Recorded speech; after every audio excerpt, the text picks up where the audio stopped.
ओम शांति। आज 7 अक्टूबर 2023 आज की साकार मुरली के अनमोल मधुर महावाक्य हैं। बाबा कहते, मीठे मीठे बच्चे, बुद्धि को यहाँ वहाँ भटकाने के बजाय घर में बाप को याद करो। दूर दूर तक बुद्धि को ले जाओ। इसे ही याद की यात्रा कहा जाता है। इसे ही याद की यात्रा कहा जाता है। आज की मुरली का प्रश्न है, जो बच्चे सच्ची दिल से बाप को याद करते हैं उनकी निशानी क्या होगी? उत्तर है, पहला पॉइंट, बाबा कहते, सच्ची दिल से याद करने वाले बच्चों से कभी कोई भी कर्म नहीं हो सकता। उनसे ऐसा कर्म नहीं होगा जिससे बाप की ग्लानि हो। उनके मैनर्स बड़े अच्छे होते हैं। दूसरा पॉइंट है, वह भोजन पर भी याद में रहेंगे। नींद भी समय पर स्वतः खुल जाएगी। वह बहुत सहनशील, बहुत मीठे होंगे। बाप से कोई भी बात छिपाएंगे नहीं। गीत है, हमारे तीर्थ न्यारे हैं। ओम शांति। बाप बैठ बच्चों को समझाते हैं। कोई निराकार बाप को समझे, कोई साकार बाप को समझे, कोई मात पिता को समझे। यह मात पिता समझाते हैं तो भी माता अलग और पिता अलग हो जाते। अगर निराकार समझाए तो निराकार अलग, साकार अलग हो जाते। परंतु यह समझाने वाला बाप है। तुम बच्चे ही ये जानते हो कि जिस्मानी तीर्थ और रूहानी तीर्थ है। वह जिस्मानी तीर्थ आधा कल्प के हैं। अगर कहेंगे जन्म जन्मांतर से यह चलते आए हैं तो फिर ऐसे समझेंगे शुरू से लेकर यह चलते हैं, अनादि हैं। ऐसे तो नहीं, इसलिए आधा कल्प से कहा जाता है। अभी बाप ने आकर इन तीर्थों का राज समझाया है। मन मना भाव अर्थात रूहानी तीर्थ जरूर आत्माओं को ही समझाते हैं और समझाने वाला है परम पिता परमात्मा।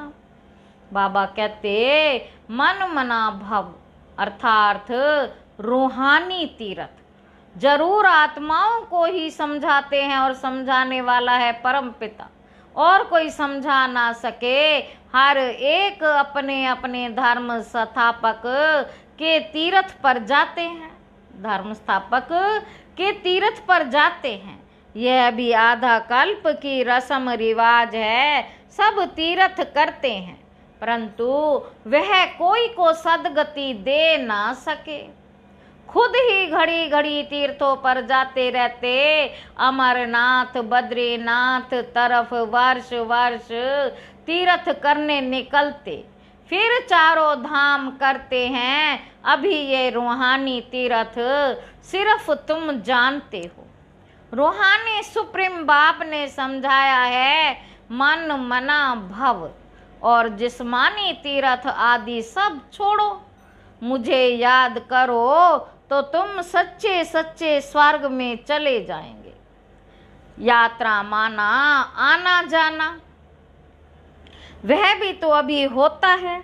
सतयुग में यात्रा होती नहीं। सतयुग में यात्रा होती नहीं।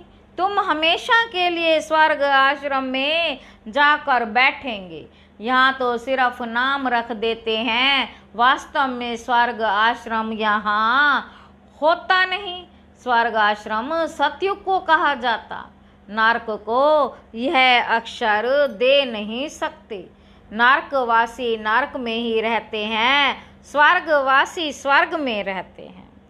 यहाँ तो जिस्मानी आश्रम में जाकर फिर लौट आते हैं। यह बेहद का बाप समझाते हैं। वास्तव में सच्चा सच्चा बेहद का गुरु एक ही है। बेहद का बाप भी एक है। भल कहते हैं अंग रखा गुरु, परंतु वह कोई गुरु नहीं।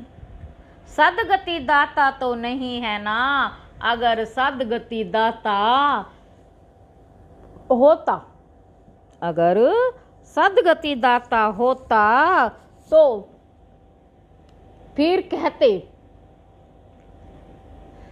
अगर सदगति दाता होता तो खुद भी गति सदगति में जाए, उनको गुरु कहते, गुरु नहीं कहेंगे।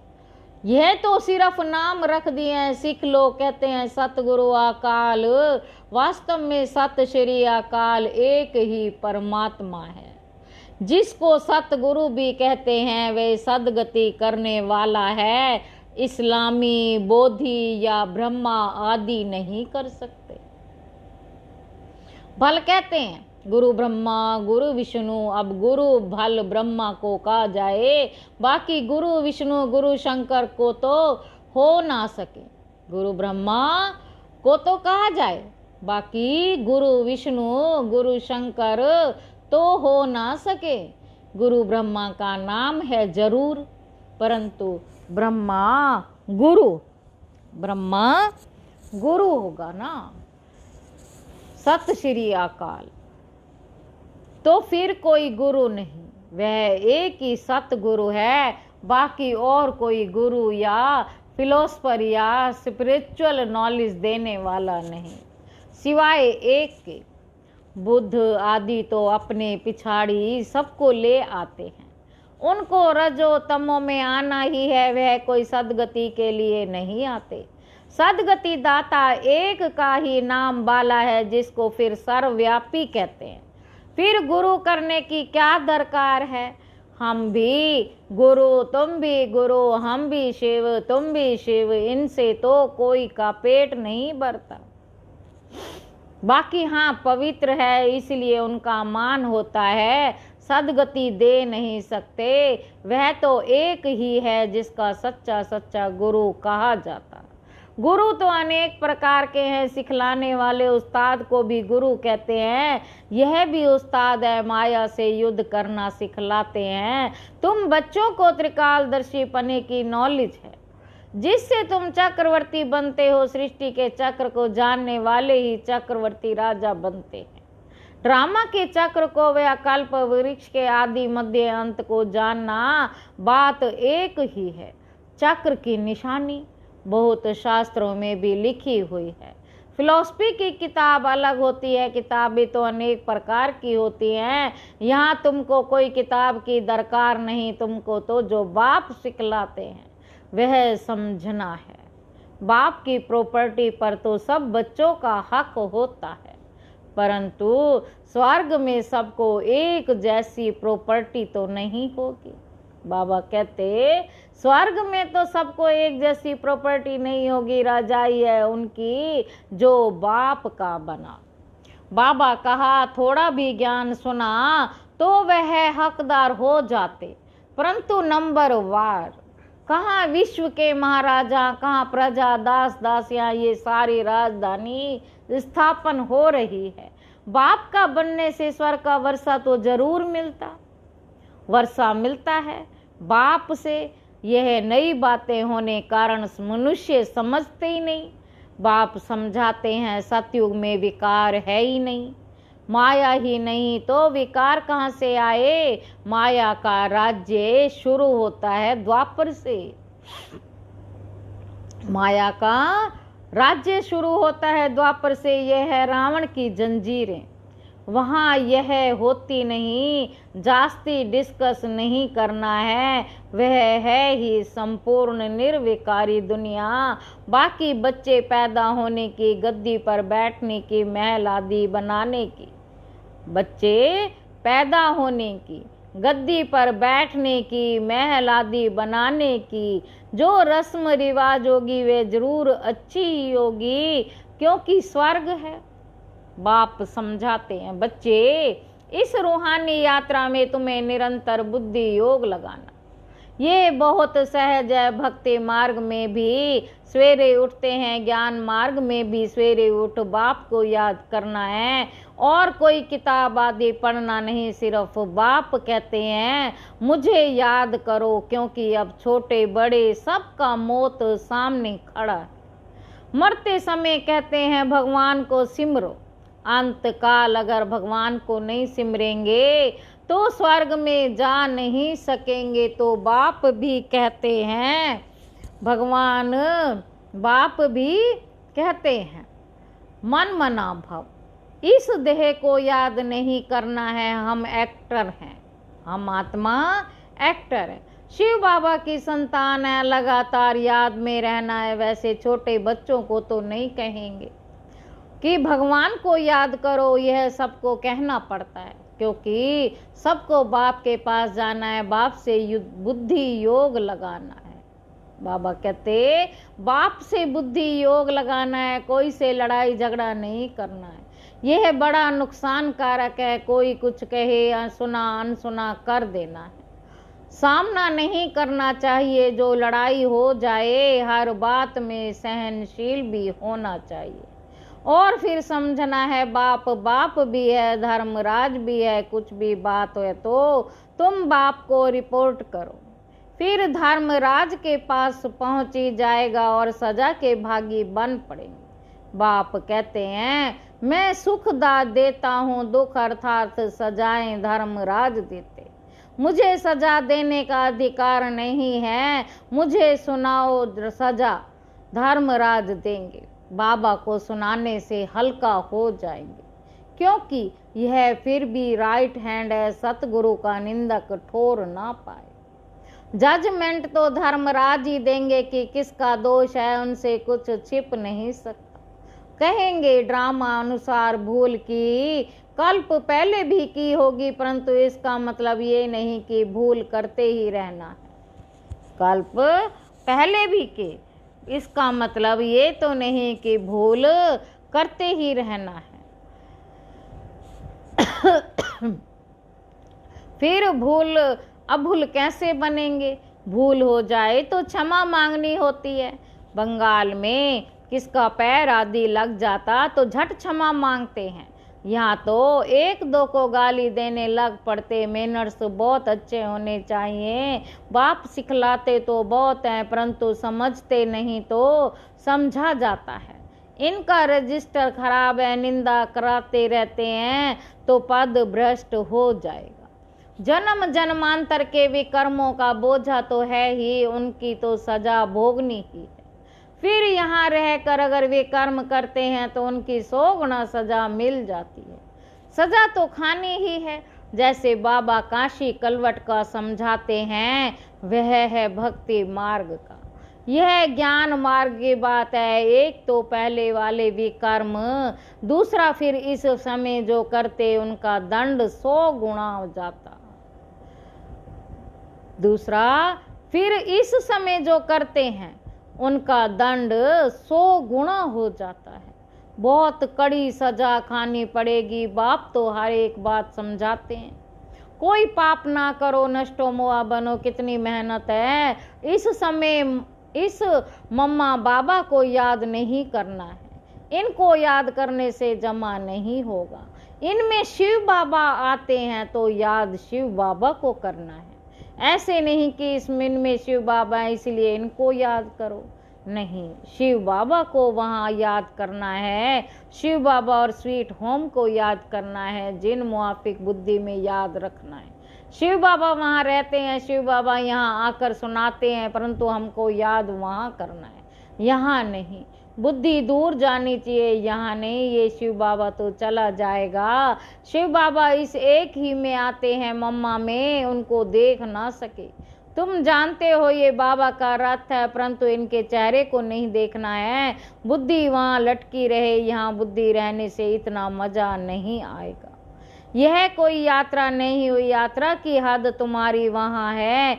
ऐसे नहीं कि बाबा को ही देखते रहो, क्योंकि इनमें शिव है। फिर ऊपर जाने की आदत छूट जाती है। बाप कहते मुझे वहां याद करो, बुद्धि योग वहां लगाओ। कोई बुद्धू समझते हैं कि बाबा को ही बैठे देखें। अरे बुद्धि को स्वीट होम में लगाना है। शिव बाबा तो सदैव रथ पर रह न सके, यहाँ आकर सिर्फ सर्विस करेंगे, सर्विस ले सर्विस कर फिर उतर जाएंगे। बैल पर सदैव सवारी हो नहीं सकती, तो बुद्धि वहां रहनी चाहिए। बाबा आते हैं, मुरली चलाकर चले जाते हैं, इनकी बुद्धि भी वहां रहती है। रास्ता बरोबर पकड़ना चाहिए, नहीं तो घड़ी घड़ी गिर पड़ते हैं। यह तो थोड़ा समय है, इनमें शिव बाबा ही नहीं होगा तो याद क्यों करेंगे। मुरली तो यह भी सुना सकते हैं, इनमें कभी भी नहीं है, इनमें कभी है कभी नहीं है। कभी रेस्ट लेते तुम याद वहां करो। बाबा कहते कभी कभी बाबा ख्याल करते ड्रामा अनुसार, कल्प पहले आज के दिन जो मुरली चलाई थी वही जाकर चलाऊंगा। तुम भी कह सकते हो कि कल्प पहले बाप से जितना वर्षा लिया था उतना ही लेंगे। शिव बाबा का नाम जरूर लेना पड़े, परंतु ऐसे किसको आएगा नहीं, बाप जरूर याद आएगा। बाप का ही परिचय देना है, ऐसे नहीं सिर्फ इनको बैठ देखना है। बाबा ने समझाया शिव बाबा को याद करो, नहीं तो पाप हो जाएगा। निरंतर बाप को याद करना है, नहीं तो विकर्म विनाश नहीं होंगे। बड़ी मंजिल है, मासी का घर थोड़े ही, ऐसे नहीं भोजन पर पहले याद किया फिर खल्लास। ऐसे ही भोजन खाने लग पड़े, नहीं सारा समय याद करना है, मेहनत है, ऐसे थोड़े ही ऊंच पद मिल सकता है। तब तो देखो करोड़ों में 8 रतन पास होते हैं, मंजिल बड़ी भारी है, विश्व का मालिक बनना है। यह तो किसी की बुद्धि में नहीं होगा, इनकी बुद्धि में भी नहीं था, अब ख्याल किया जाता है। 84 जन्म किसको मिलते हैं, जरूर जो पहले आते हैं वे हैं लक्ष्मी नारायण। यह है सब विचार सागर मंथन करने की बातें बाप समझाते हैं। हाथ कार डे दिल याद डे, भल धंधे आदि में रहो परंतु निरंतर बाप को याद करते रहो। यह है यात्रा, तीर्थों पर जाकर फिर लौटना नहीं है। तीर्थ बहुत मनुष्य करते हैं, अब तो वहां पर भी गंद हो गया है, नहीं तो तीर्थ स्थान पर कभी वैशाल्य नहीं होते। कभी अभी इतना भ्रष्टाचार है, अभी कितना भ्रष्टाचार है। एक धनी तो कोई है नहीं, झट गाली देने लग पड़ते। आज चीफ मिनिस्टर है, कल उनको भी उतार देते, माया के मुरीद बन जाते हैं। पैसे इकट्ठे करेंगे, मकान बनाएंगे, धन के पिछाड़ी चोरी करने लग पड़ते। परंतु तुम अब स्वर्ग में जाने की तैयारी कर रहे हो, वही याद आना चाहिए। अब स्वर्ग में जाने की तैयारी कर रहे हो, वही याद आना चाहिए। धारणा भी होनी चाहिए, मुरली लिखकर फिर रिवाइज करनी चाहिए। फुर्सत तो बहुत रहती, रात को तो बहुत फुर्सत है, रात को जागो तो आदत पड़ जाएगी। जो सच्चा सच्चा बाबा को याद करने वाला होगा, उनकी आंख आपे ही खुल जाएगी। बाबा अनुभव बताते कैसे रात को आंख खुल जाती। अभी तो नींद के लिए और ही पुरुषार्थ करते हैं। हाँ, स्थूल काम करने से भी शरीर को थकावट होती है। बाबा का रथ भी देखो कितना पुराना है। विचार करो, बाबा पतित दुनिया में आकर कितनी मेहनत करते। भक्ति मार्ग में भी मेहनत करते थे, अभी भी मेहनत करते हैं। शरीर भी पतित तो दुनिया भी पतित। बाबा कहते मैं आधा कल्प तो बहुत आराम करता हूँ, कुछ भी ख्याल नहीं आते, ना ही करना पड़ता। भक्ति मार्ग में बहुत ख्याल करना पड़ता, इसलिए बाप को रहम दिल गाया हुआ है। Ocean of knowledge, ocean of bliss, कितनी महिमा करते हैं। वही बाप अभी हमको पढ़ाते हैं, और कोई पढ़ा ना सके। अच्छा, मीठे मीठे सिक्के लधे बच्चों प्रति माता पिता बाप दादा का याद प्यार और गुड मॉर्निंग। रूहानी बाप की रूहानी बच्चों को नमस्ते। हम रूहानी बच्चों की रूहानी बाप दादा को याद प्यार और गुड मॉर्निंग। बाबा नमस्ते, बाबा नमस्ते। शुक्रिया बाबा, शुक्रिया। धारणा के लिए मुख्य सार पहला पॉइंट है, किसी की भी किसी का भी सामना नहीं करना। कोई कुछ कहे तो सुना अनसुना कर देना है। सहनशील बनना है, सतगुरु की निंदा नहीं करानी है। दूसरा पॉइंट, अपना रजिस्टर खराब होने नहीं देना है। भूल हो जाए तो बाप को सुनाकर क्षमा मांग लेनी है। वहाँ याद करने की आदत डालनी है। वरदान है, साइलेंस की शक्ति द्वारा जमा के खाते को बढ़ाने वाले श्रेष्ठ पद के अधिकारी भव। जैसे वर्तमान समय साइंस की शक्ति का बहुत प्रभाव है,